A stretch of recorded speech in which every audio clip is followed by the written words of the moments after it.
Hello, everybody. Welcome to episode 45 of the Nutanix Weekly Podcast. My name is Harvey Green. We have Mr. Jirah Cox with us. How are you, Jirah? Harvey, I'm doing well, man. Thank you for having me back. Wonderful, wonderful. I call you the Nutanix SE extraordinaire. It's an honorary title bestowed upon you for all your engineeringness. I'm honored. I'm honored. The only reason I don't put that on my business cards is just because they won't let me, refresh until I run out of the old ones. So we'll keep the title between us. So that's funny. You bring up a good point. When is the last time? Actually, when was the first time you ever went through an entire box of business cards? I'll let you know when it happened. Yeah, exactly. I think so when I joined Nutanix, it'll be about 4.5 years ago now. I think I'm still working through my first 2 boxes. And that was all in the first, let's call it 2.5 years of my Nutanix career, because it's been nothing in the last 2 years. Very low rate of business card usage. Yep. I can agree with that. I have not gotten through an entire box of business cards at this point. Even when I'm giving them out as fast and friendly as I can give them out, I never make it through before something happens and I change titles or get a new phone number. Well, and fish bowls at restaurants and win the free lunch. Oh my gosh. You can tell what each of us kind of uses our business cards more for here. Winning food. Oh my gosh. Off on a tangent we go, right? So today we're going to talk through the Nutanix blog article by Ms. Lauren Wallman called "What is Hyperconverged Storage?" From February 23rd, so a little over a week ago, maybe 2 weeks. My calendar is broken in my head. So it's recent. Yeah, it's recent. So we'll hop into this, but we wanted to make sure every once in a while that we throw out I call it Nutanix 101, Nutanix 101 type conversation, so that we can bring new people in and we don't bore everybody to death. And for all of you tech people who know all of this that we're about to go through, we still won't bore you to death because somehow Jirah will coax me into saying something crazy. New listeners should be jumping in at any point, right? We gotta bring up to speed. Absolutely. So we'll jump into it. Mr. Jirah, actually, before we jump into the blog as it's written, why don't you tell everyone out there listening to us what you think hyperconverged storage is? I heard of that. It sounds really useful. It sounds awesome. It sounds better than non-hyperconverged storage right off the bat. Right. No, so I mean, at a high level, right? If that was a serious question, right? It's about bringing the storage needed for your applications into the same platform where those applications can run, right? Not needing physically separate storage arrays, not needing possibly fully separated out storage management teams, right? Like we're in a period, and by period I mean like the last decade or so, of shifting IT skill sets towards being a generalist, towards being able to being multidisciplinary, not being specialized, siloed. This is my one cog in the giant machine to spin, but being more broadly applicable, broadly skilled to say I can do lots of these different things for lots of reasons, right? Simplification of technology, kind of a democratization of technology across the team, right? The ability to say, I don't have 4 different guys on my team and one is storage and one is compute and one is network and one is automation. It's like, no, I'd rather have 4 guys, 4 people on the team that can all load balance and substitute for each other and all level up their skill sets together, right? And hyperconverged is, of course, it's how Nutanix does storage as well, but that's how we fit into the larger picture of enabling IT teams, enabling businesses through better storage done more simply for the administrators. Yes. So I'll make you laugh. All of the people who listen to me for any period of time know that I talk a lot about food, and a lot of my analogies involve food. And I was gonna say this is the first time I brought up food in the call, but guess what? It's not. I already talked about winning food with business cards, so I think that was the first reference to food already happened. But I like to liken hyperconverged storage as, of all things, Jirah, the kitchen. Mm-hmm. Right, we're making something, right? And you know, so people ask me all the time, well, how is it like the kitchen? And I'm like, well, because everything you need is right there. And anytime you need to make a trip, it's to go get something and bring it back right there. Yeah. Well, right. Yeah. And if you squint, think back to Phoenix Project, right? The framing story of Phoenix Project is about automation in the manufacturing and auto parts industry. Mm-hmm. But what is a kitchen but a factory for food, right? So it's all about having the right inputs, the right outputs. The kitchen doesn't be a kitchen for its own end goals. The kitchen's there to make food to go sell. That is the product, right? And IT is not there to run technology for its own use cases, right? Be its own ends. IT is there because the factory is making servers and deploying applications and getting these out to users, and that is the actual purpose. So that's why we want to automate, streamline, make that more efficient, because you have to be able to step back at the 10,000 foot view and say, how are we doing at our job of like answering the business's questions about, may I have a new server, please? Can I do that faster, better, more repeatedly, more automatedly? We shouldn't talk about automation heavily without Andy here. He always leads our automation discussions, so I don't want to. Forbidden topic. I don't want to steal too much of his automation thunder, but we'll just put a quick little ad there for Andy does a great job covering automation for us. All right. So we'll jump in. Lauren defines it here as hyperconverged storage is a part of hyperconverged infrastructure that brings cloud architecture to IT data centers and powers modern enterprise applications, without the need for dedicated storage arrays and storage teams. And so again, this is kind of like what we've already spoken to. This is the ability to bring everything together without having things that are dedicated storage arrays, dedicated storage teams. If you've listened to us for any amount of time, you know that we talk about how you don't have to have everything siloed. Jirah just talked about that not 30 seconds ago. So again, she's hitting on that as well. It uses distributed storage algorithms to keep data protected, available, and secure at all times. Compared to traditional infrastructure, hyperconverged storage makes it easier for IT admins to manage storage resources and lower cost of ownership, securing better pricing on storage than from public cloud service providers. So again, one of the things that we talk about a lot is how much this is like the cloud, this being the Nutanix infrastructure. And a lot of that is because it was built based on actually cloud foundational type technology. Jirah, for the people who don't know the history of Nutanix, why don't you hit on that really quick?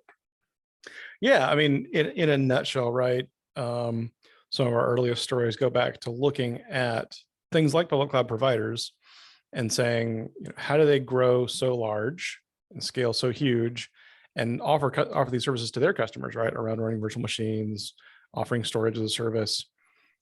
How do they do that on traditional storage arrays? And the short answer is, trick question, they don't, right? They use software-defined storage, commodity hardware, scale out solutions, right?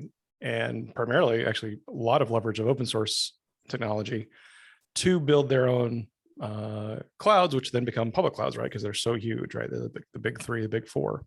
And so we bring that same philosophy and a lot of the same technology even to Nutanix and then to our customers, right? Saying we can use generic x86 hardware from basically the vendor of your choice at this point, right? There's almost no hardware option we can't run on. So if you have deep preferences, great, go for it.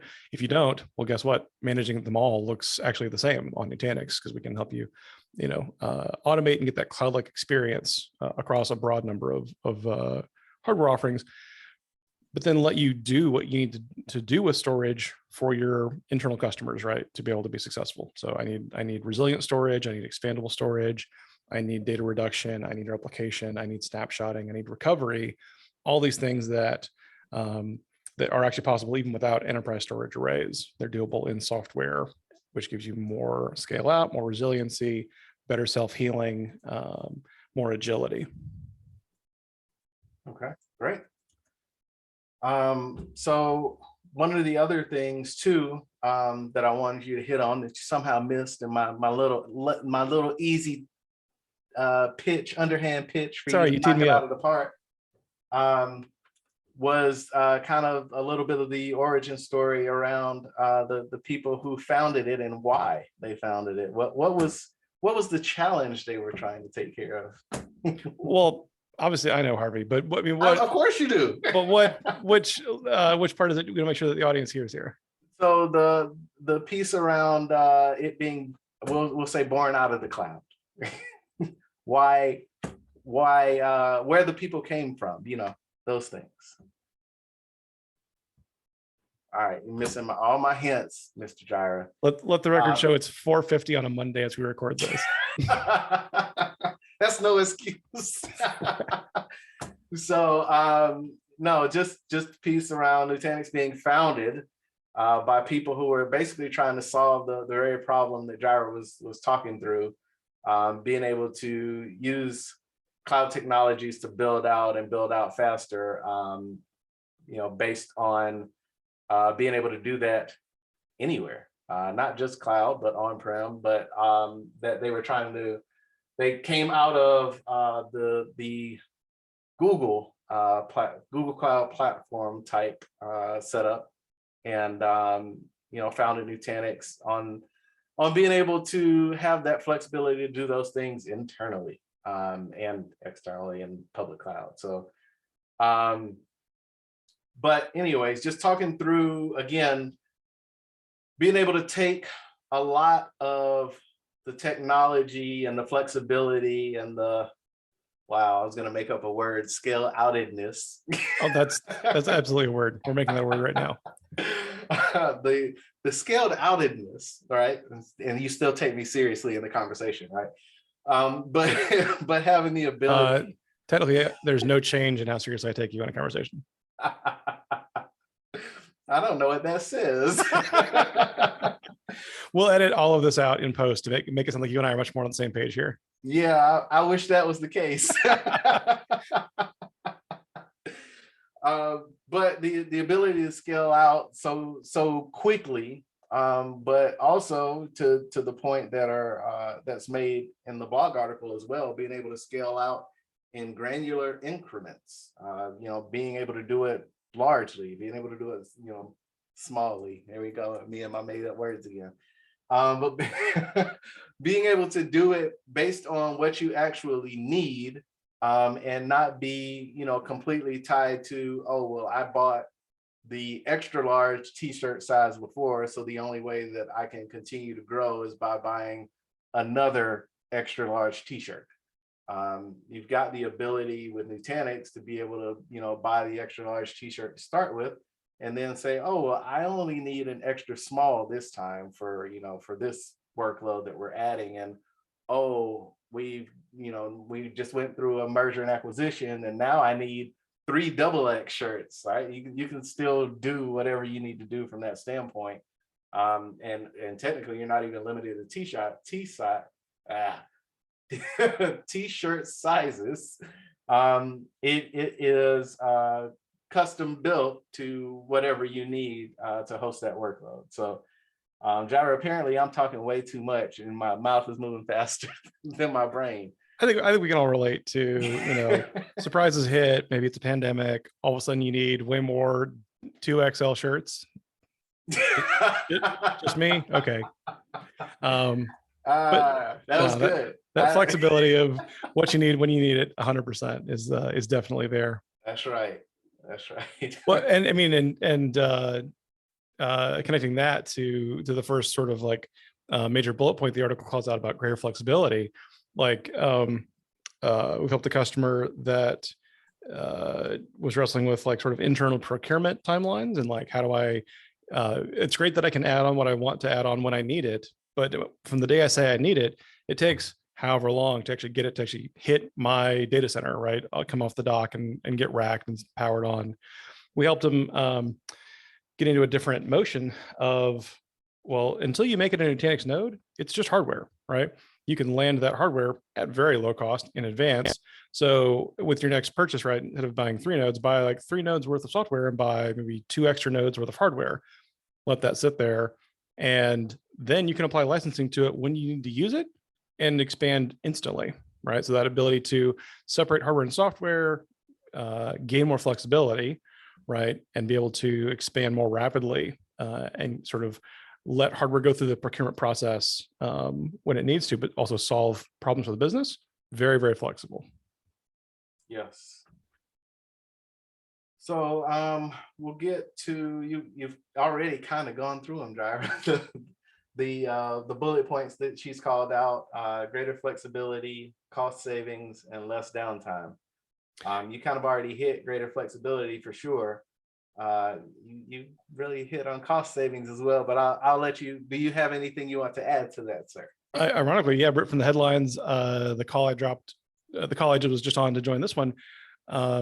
We were working up some solutions for a customer that needs to knock out a data center migration for both EUC and for server virtualization.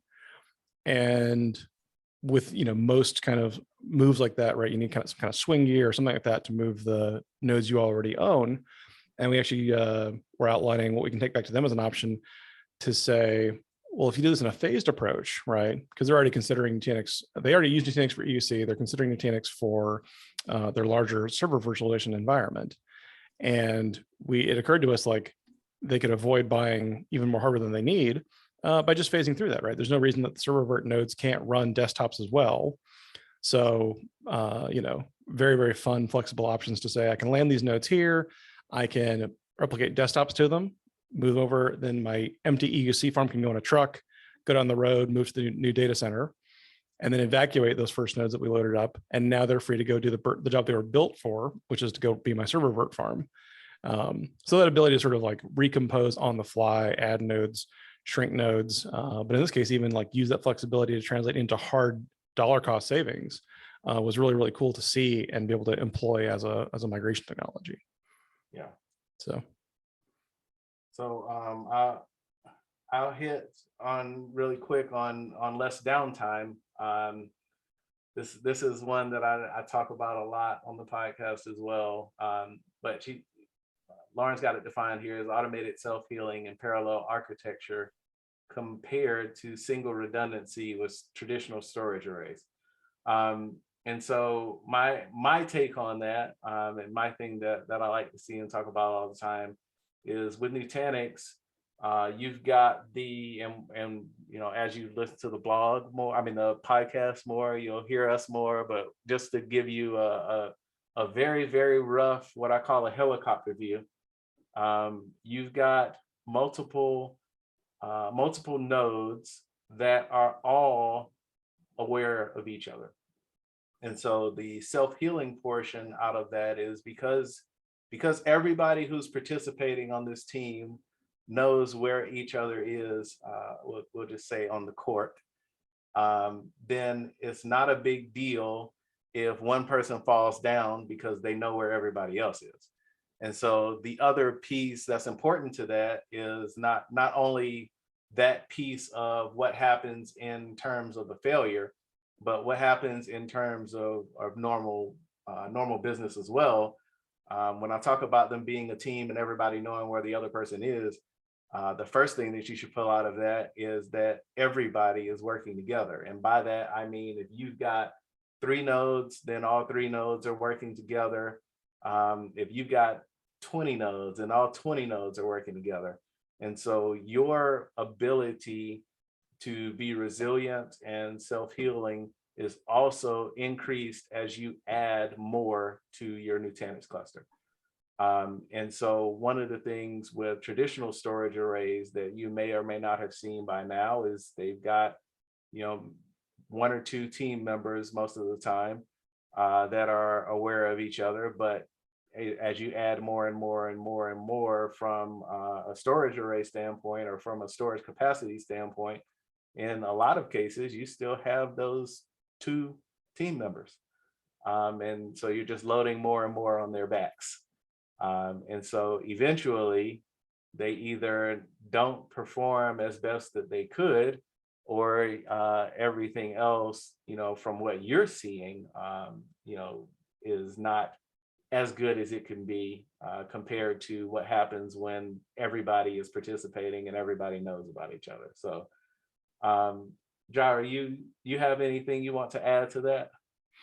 I think I think less downtime is tightly coupled with obviously the last point, cost savings around like what's the cost of downtime. So let's have as little of that as possible, right? Like reduce unplanned downtime, but also like less downtime means like fewer fire drills for the team themselves, right? Like we've just got customers all over the place, left, right, and center that would tell you, you know, oh yeah, I found out that that drive died when Nutanix support reached out to me.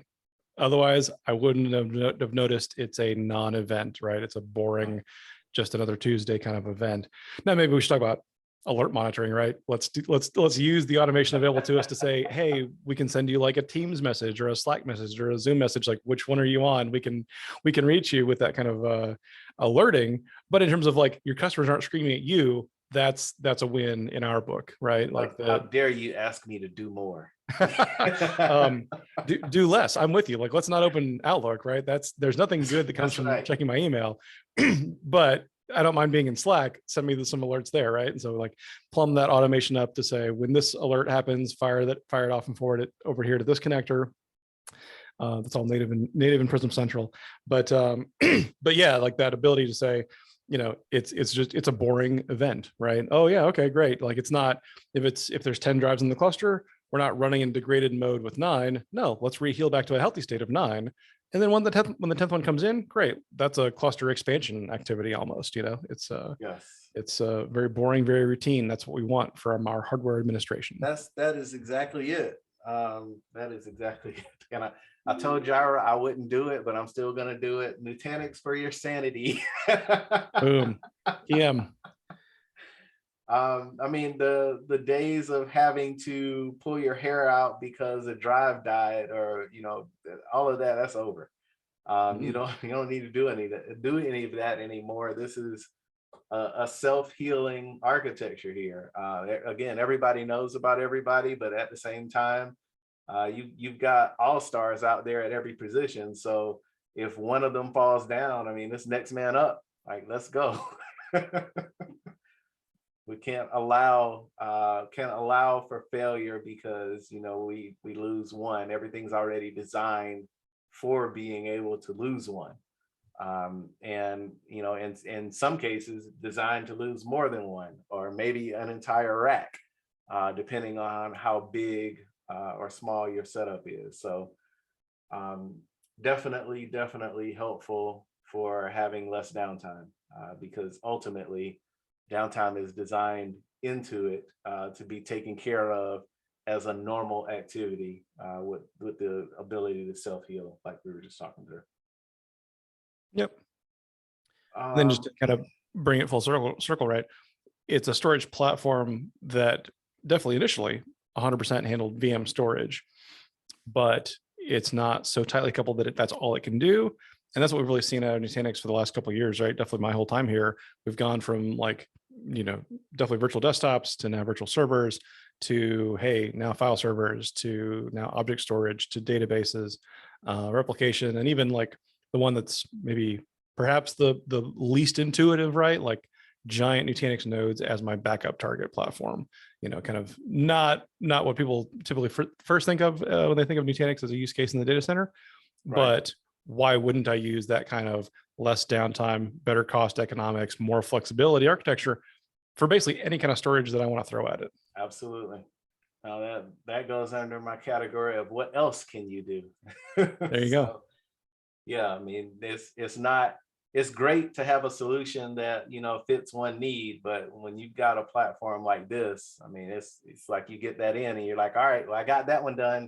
What else can you do? Well, funny you should ask, because, and then there's 1,000 other use cases. So again, that ability to be able to customize the sizing according to what you need becomes extremely important to that, because maybe you need, oh, this particular workload needs very, very high CPU and high RAM, but I don't really need that much storage. All right, great. We'll set it up like that. Or maybe it's the exact opposite, the backup case that you were just talking through, Jirah. Maybe we need a whole lot of storage, and it doesn't have to be that fast. Okay, well, we've got that. We've got options for that too. So yeah, definitely bring the hardware you choose. Yeah. So and then again, that next paragraph, she's got some different use cases down there: server virtualization, databases, VDI, virtual desktop infrastructure. Andy would be here; he'd correct me on that one. Data protection for backup and disaster recovery, branch office deployments. We didn't even talk about that one at all. That's true.